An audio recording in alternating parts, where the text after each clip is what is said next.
Welcome to the Kyla and Toyah Show. Hi, everyone. We are episode 10 here, and we're so excited to share some awesome news with you at the end of the show.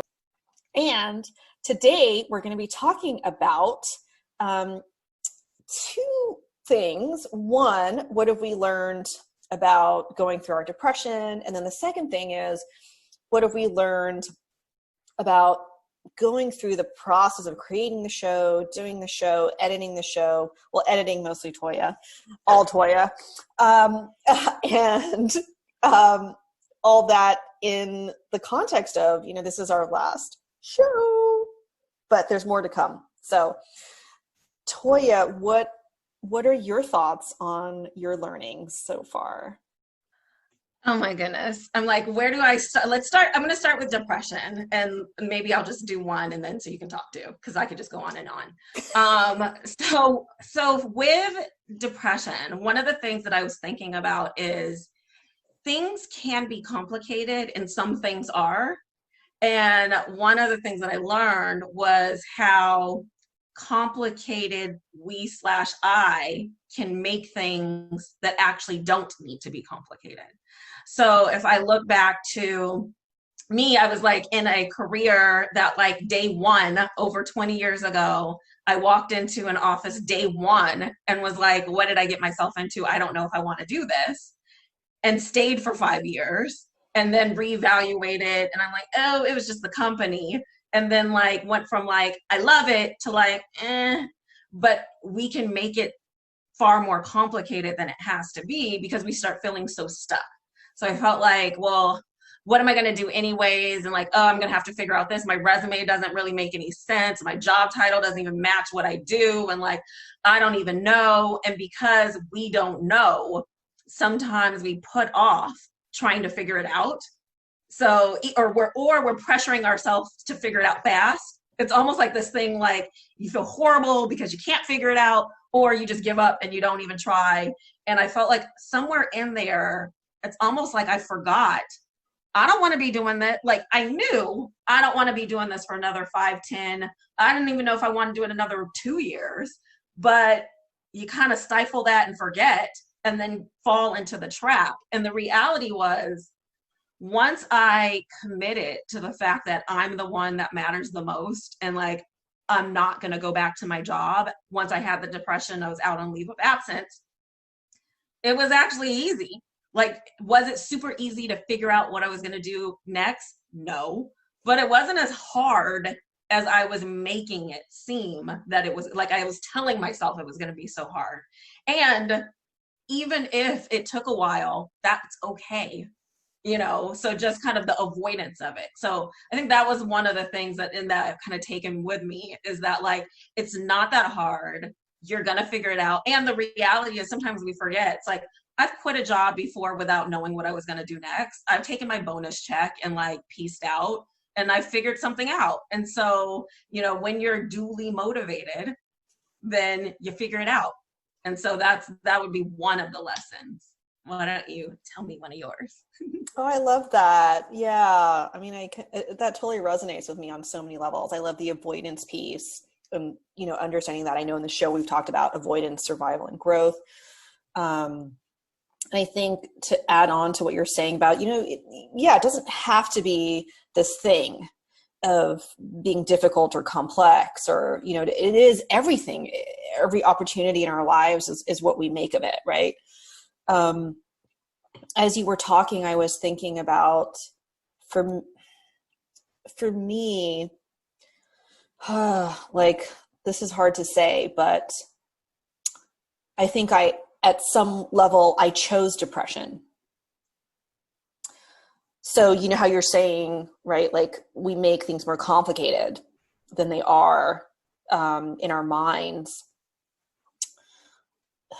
In a way, depression I chose depression because I wasn't in growth mode. I was in avoidance mode of so many things in my life. And depression was almost like this doorway of like, here you're going to go through this door. It's super scary and unknown, and you may not have control, and like all this stuff. But once you go through it, and then you start peeling back the layers of yourself, right? For you, oh, it's not so complicated. Oh, I don't want to do this job. Oh, I can walk away. And for me, it was like, oh, wait, like my mom's dementia, which I feel like she also chose, is her narrative. It's not my narrative. Oh, I can learn different healing modalities to heal myself, and then I can share those with others. You know, I mean, whatever the layers are, I feel like we spend so much of our lives like either doing that job that we don't want to do, as you mentioned, or like just doing the thing that we don't want to do, or being the thing that we don't want to be in. And then we kind of need like the door of depression or the push, right? Like, hey, it's not working for you. Like, it's time for a change, you know. But in school, we're learning about all these subjects other than ourselves, you know, like, and then at work, we're learning all these other things other than ourselves. And so we don't take the time to go inward and look at ourselves. And that's this opportunity that we had. So yeah, so I think that's what I think about that. What do you think about, are there lessons that you've learned from the show, doing the show, getting to hang out with me? Well, okay, so I'm going to do a combination because I actually have one more depression one. So I think that even with what you're saying of like, you know, you're not really learning about yourself. You're not paying attention to yourself as you're like in school and at work and all these different things.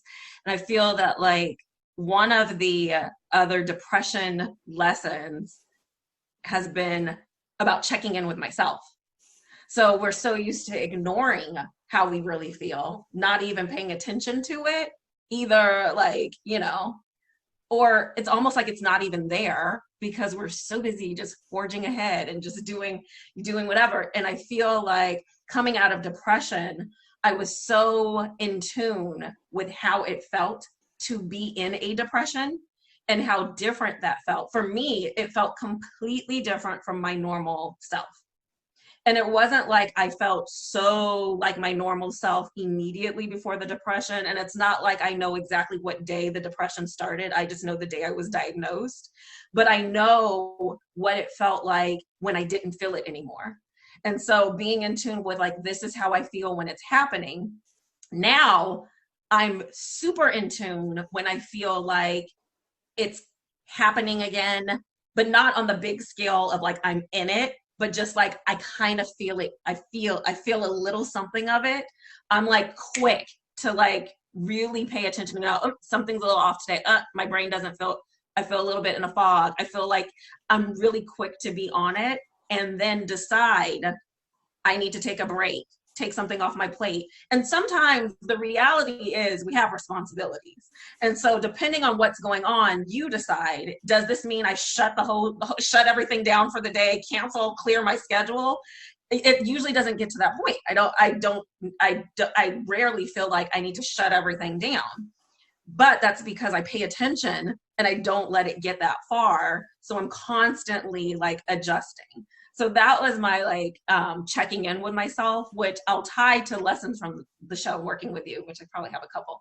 But it is the checking in on how do I feel about this? You know, how do I feel about, you know, not the experience, because that's, I mean, for us, it's been wonderful. But the reality is some people, it's not wonderful. So checking in with yourself on like, do I still like this? And so it's something that with Kyla and I, we had a conversation from the beginning about what we wanted it to be, what our values, you know, were, where are we in alignment? What do we want for the show? And one of the things that we agreed from the beginning was like, if we're going to have tough conversations, like we agreed to each other, if there's something that we need to discuss, we're going to discuss it, and we're not going to stress each other out. And, you know, both coming from depressions, we're not going to be the source of more stress or anxiety or anything for each other. So I think being in tune with, how do I feel? Do I like this? Do I want to do it? You know, what's going on? And then being honest about it. I think that that's, I don't know if I would even say it's a lesson, but it's almost like a first experience. Like, I have not partnered with somebody and like done it this way, and like, you know, usually being an autonomous, doing everything on my own anyway. It's like, it's almost, it felt like this is the model. Like, anybody who's gonna work with me in the future, just know this is how it's gonna work. So what would you say for your, like, what you've learned or noticed or anything? Yeah, well, thank you for saying that. I mean, I feel the same. I love that. I think when I think about, and going back to what you're saying about checking in with yourself, I love that, you know, being more aware of that, right? What's going on with me so it doesn't escalate. And even if it does, right? If it escalates, like it escalates, and then, but you still know, right? Because you've been there. Yeah. So I love what you said about the show too. I see like different layers, right? So absolutely on the micro level, I think we've talked about it in the show, but like we usually spend like 2 hours minimum chatting about our lives, like what's going on in the world, and just catching up. And we were at a point like very early on in the show when we were first talking about it, and we had first met each other, and we were so excited that we were like, gosh, we need to cut it down to like once a week. Do you remember that? We were like, let's like dial it back. So I really appreciate that, like, you know, support. And really, you know, we, like Toyah, you mentioned, you know, we were about aligning our values and supporting each other and not making each other more depressed. And part of that, I remember one particular, I think it was like a couple of weeks back, where I was just like, oh, I'm having a rough day. And you were like, it's cool. Like, I'm here for you. Like, if you need to talk, or if you don't want to do the show, I'm down. And I was like, really? Like, that is possible? And Which, then by the way, we almost didn't. There was a potential for us not to record the show today, because there's so much going on in America. I was like, I don't even know if I'm in the mood for a giggle. Which I'm like, but there's always time for a giggle.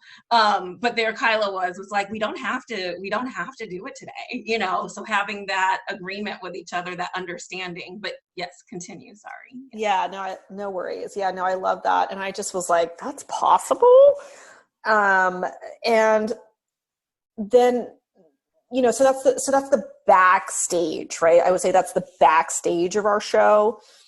And then the front stage, is that the way I see it is that we're hopefully trying to destigmatize talking about depression by talking about it. And that has personally helped me so much, because I've been able to not only hear Toyah's end, but also hear myself out loud. And it's helped me gain much needed perspective on certain things that I was like, ooh, I did that, or I said that, or I had that. And then releasing that into the world in whatever form that takes, to share that with all of you. And thank you all for holding the space for us to be able to do that with you. And then on a macro level, yeah, like, hey, we've all got stuff. Like one of my clients this week was like, I have a lot of bags. And she was like, you know, some of them are Gucci, some of them are like, you know, down the street on the, you know, like the guy with the like cart. I'm like, we all have bags. We just don't talk about them. And that doesn't mean, because you don't talk about them on a macro level, it doesn't mean that they're not there. And so I think that, there's, I don't know, right? There's like 350 million, or, there's millions of people around the world who struggle with depression. And, we really just wanted to help create a change around destigmatizing depression. And I think the real change, I guess, for me has been the internal one. And I'm so grateful for that. And, I'm still learning and still growing. And, but yeah, what do you think? I think that as you're talking, one of the other things when you're talking about destigmatizing depression, and it's something that we were both individually already, open about, but it also made me think about how making it difficult, and kind of tying back to the making things complicated. So when we make things difficult, sometimes that becomes the obstacle for why we can't participate in the conversation. Or maybe there's a dream or there's an idea that we have, and we're so hung up on some of these like technical details or like doing it the right way, and then you never do it. So for us, from the beginning, we're saying like, we're not going to get stressed out by technology. I mean, look, like we're just shooting on Zoom with like in our room, like whatever's going on. And so we could have been like, oh, but like, okay, I'm going to need a set, or I'm going to need all these things, or like, it just is what it is. But like, if we had put more on it, then like we wouldn't be at our 10th episode. We wouldn't be rapping right now. It would have been like still an idea that like we just couldn't quite do because we don't have, I need more equipment. I need the microphone, which I mean, at some point I'm going to get a microphone, but, but just going for it and not trying to make it so perfect so that you actually do it. So I think that that's also part of this experience that I really enjoyed, and I think is a lesson to continue. I'm in a program, and one of the things that someone had suggested was, no matter how easy you think or simple you think you're making it, make it even simpler. So, because, and that feels good to me. Like, when it feels like it's hard and difficult and complicated, that feels like it's stress waiting to happen. But when it's like, let's just make it easy, or how can we make it even easier so that you can do it and feel good at the same time? So that's one thing I would pass. I mean, I don't think if you even ask, like, what's your advice? But mine is like, make it as simple as possible so you can actually do it. Yeah, I love that. And I love the tie-in for, your own personal, right? Because that's like your own personal mantra, and then bringing it to the show and everything that you do and your work. And I wanted to just add, given what we were talking about before the show and what's going on in the world, that also what was important for us is that we didn't see anybody who looked like us doing this kind of work. And that was very important for us to have representation in this space, not only in terms of content, but in terms of our experiences, but also in terms of just who we are and how we wanted to approach depression. And I think that that's so important too, right? So not, of course, like simplifying things down, but also if you don't see someone who looks like you in your field or industry, or an industry that you might want to get into, now we're like moving to career advice. But like, make it simple, right? Find a Toyah, make it simple, so that you can go forth with your amazing ideas and creation and thoughts and change it, because that's what we're here to do. And just think about how you could change one person's life because then that person will look at what you're doing and think, wow, I've never seen anybody in the field or out there on YouTube or whatever who looks like me. I now see what's possible for me. Yeah. So I just wanted to share that. What do you think? I mean, I'm glad you shared that because, yeah, we are in industries where, you know, we're not going to say, oh, there's nobody, but it's like, if we're in a room, there's not. You know, it's not, you know, it's definitely, you know, a low representation. And so, you know, it's been a great joint kind of, you know, effort here. And, you know, I don't know how much, what else, I don't know. Do you want to talk about the secret? The secret? Yeah, let's talk about the secret. So, we are working on something else. So even though this is the end of, you know, our 10th episode and the series that we're doing through, you know, the Kyla and Toyah show, it's not the end of Kyla plus Toyah. So we are working on something, and if you want to stay tuned for what that is and when it'll be available, you can follow, if you're not already, on Instagram at the Kyla Toyah Show. That's our handle on Instagram, and, you know, stay tuned.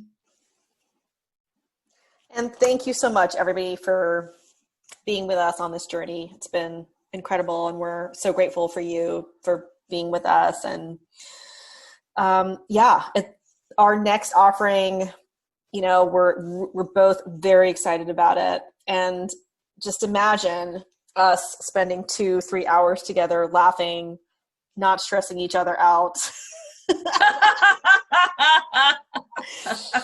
And more to come soon. Alrighty. All right. Bye. Thank you.